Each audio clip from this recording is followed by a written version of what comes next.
you don't know where to begin, better ask Win.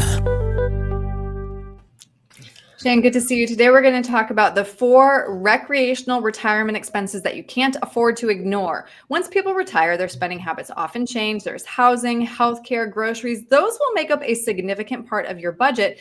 But since retirement often means more free time, you'll probably spend more money. So let's talk through that fun money, those common expenses. Number 1 is travel. A vacation for 2 usually costs about $4,000. That's an average. It's important to set aside funds for that. But what is a realistic budget?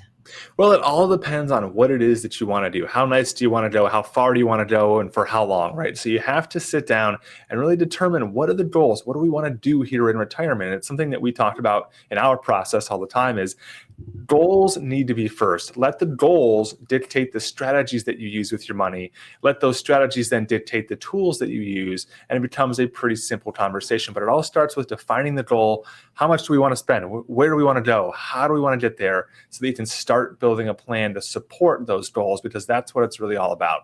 Right, absolutely. The next item you may want to factor in would be an RV. A study by the RV industry found 48% of avid RVers are retired, and these things can cost a lot. $100,000 more or less. I mean, lots of options. Oh, yeah. Well, no matter what it is, if it's an RV or a boat, they're kind of cut from the same cloth in that sense, right? No matter what it is, any sort of toy that you get is going to be expensive. And again, just like on the last topic we talked about, you got to make sure you have a plan to buy it, to support it, to maintain it. And having a good income plan with good cash flow is really what allows you to do that, rather than just drawing off of an asset pool or an account, because that becomes a little bit scary. You're worried about withdrawal percentages and the like. If you have cash flow, if you have revenue coming into your household, you can do a lot of these things with pretty good peace of mind. So you got to make sure you plan for that accordingly. Mm-hmm.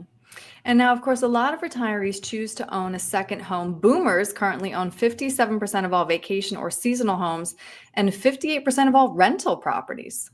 Exactly. And now we want to make sure we calculate this into a plan, because the revenue from the rental could be part of your income plan.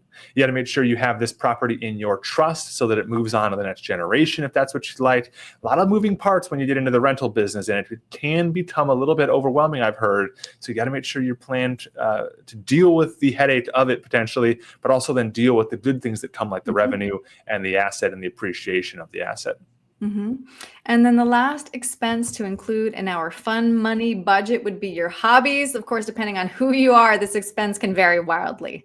Exactly. And these are the play checks. This is the fun money, going out there, spending things, whether it's mountain biking or boats or RVs or whatever it is that you want to get involved in. It takes money. These things are getting more and more expensive every single year. And so many people are telling you out there, Erin, hey, you're not going to need as much money in retirement. You're going to be in a lower tax bracket in retirement. But it's turning out that that's not really the case, because these hobbies, these fun money things, these RVs, the boats, all that stuff are so expensive now that you've got to be able to have increasing income in retirement to pay for this, to keep your lifestyle going, because you're not going to want to take a pay cut in retirement. You're probably going to want to actually live even better than you were living during your working years. Right.